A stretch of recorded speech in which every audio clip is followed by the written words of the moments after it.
And here we go again. So this is part 2, which on this part we're going to sort the fuel tank out. In the previous part, which is part 1, which you've already seen hopefully, if you haven't, make sure you watch it first.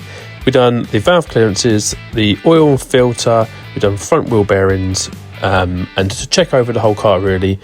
So now it's time for the main thing, which is the fuel tank. Get the fuel tank out, get it to the fabricators, and get it back in, get it going. It's that simple really, but stay tuned. So I don't know if you get to see it, but all this is wet where it's been leaking with fuel. So I'm gonna I don't know how much fuel's in the actual tank. So I've got a little tank rigged up. So all I'm gonna do is pull the hose off, replace it with this one that goes into a plastic tank at the bottom, and hope for the best. I was gonna siphon it out, but where's the fun in that?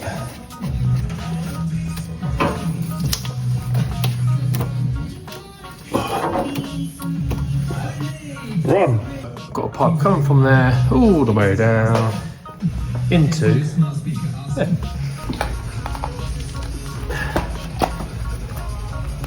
Oh, good. This isn't good. That's a bit concerning.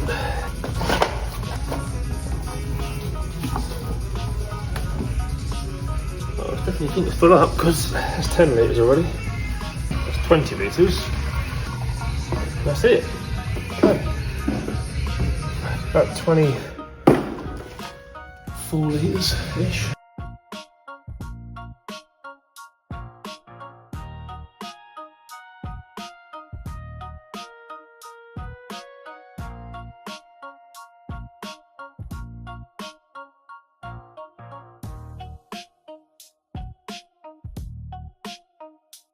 Voila, fuel tank is out, and there's a story to be told. So obviously when it's in the car, and the car's quite low, it's been hitting here, which is just on the control arm. And if you look closely, I don't know if you can see it, but there's a little line through there, which is where it's actually rubbed through the weld. Actually, to be fair, it's not a weld, it's just a bend, even worse.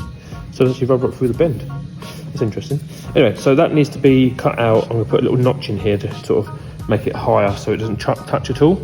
But where it has been doing that, and it's been obviously going up and up and up and up, it's actually bent the L bracket, and it's not doing anything, which is quite interesting.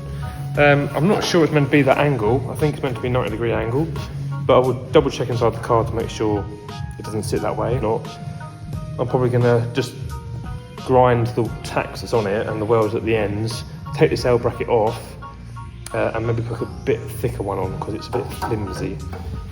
And it's done the same on the other side pretty much. Done the same thing. It's bent at 90 degrees, meant to be, and it's not. There's a small piece right here where it's actually gone right through as well. So I think that might have leaked as well at some point, but it might have been okay, I don't know. I'm going to repair it anyway, just in case. But yeah, it's quite a thin tank. It's very lightweight. You know, I don't know if it's full up, but it had about 25 litres in it. So yeah, a little repair to be done, and then they can go back in.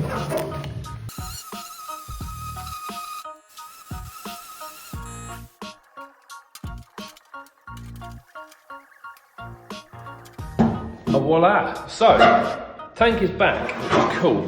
So it's been welded up a bit more heavy duty this time. All where it's all been split and cracked and notched, it's all welded up nice. So it's ready to go back in. But before it goes back in, it's quite a lot easier to change this pipework now. So I'm going to change the main pipe that comes from the fuel tank into the pump, and then comes back out of the pump going into the pipework that goes through the chassis. So get that done first, and then we're moving to the back.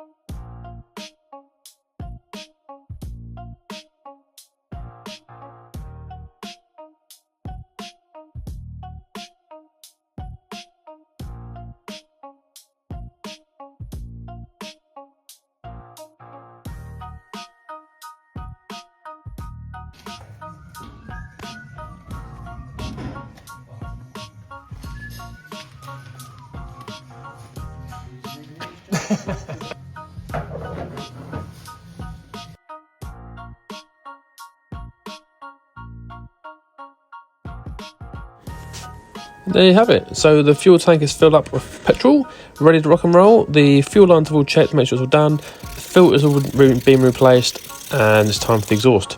So here I'm just quickly filing down the actual exhaust joint. There's a bit of rubbish on it, and on this one there's actually a bit of metal you can see in the top corner. So I'm just going to quickly file them back, get that on, get the bolts up, sorted. So I've just started the engine, and as you can tell, it's not really running that great. The linkage is quite far out, and the carbs, I can imagine, are quite far out of balance. So I'm going to quickly check them and see what it's doing.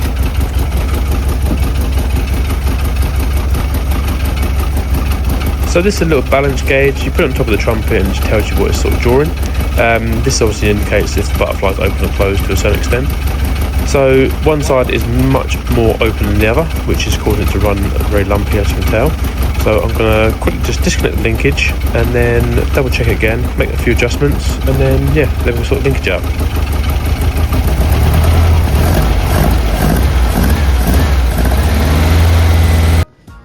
Okay, so started it up.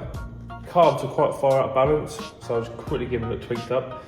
I am going to set the linkage because the linkage is quite far out as well. When you first press a slight little bit, your left bank's just straight up, and this is hardly moving. So they're completely out of sync. So I'll tune that up, and then I'll turn it on again and see what it sounds like. So I've seen this a few times now where you wind this out to think obviously it's going to loosen it off, but if you look, it's still moving it as soon as you touch it. And what's happening is the actual thread of the actual push rod is longer and it's touching. So what I'm going to do is adjust it on this end, hopefully there's a bit more play. If not, I'll have to think another way, try the other side.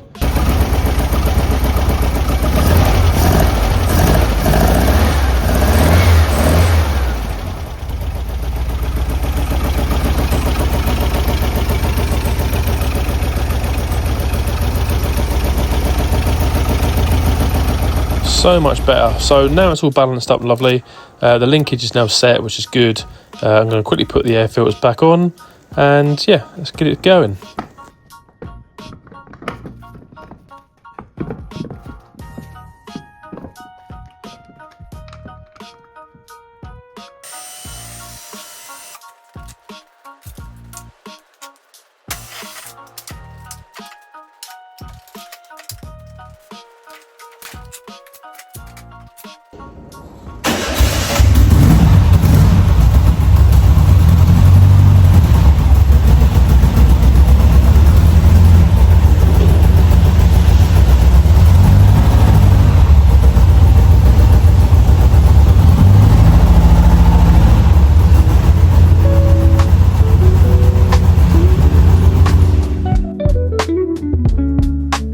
There you have it, the car is all done.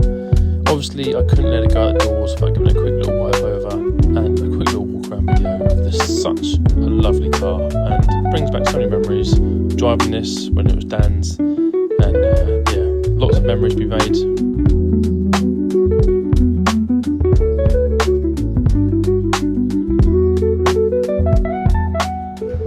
And there you go, car is all done, jobbed. So, in the end, valve clearances, oil filter, fuel lines, full filter, slight modification to the rear exhaust, it was hit on the roof cover. Fuel tank modification, I've notched it out a little bit, re-welded it all up, that is spot on, so loads of clearance now. Just a little bit of that really, just tightened up everything, front wheel bearings, and ready to go. Thank you for the bit of a wipe over, so it's looking absolutely sprucey now, which is very nice. Ready to go back to Nikki, so stay tuned. Make sure you like and subscribe for the next video. Yes.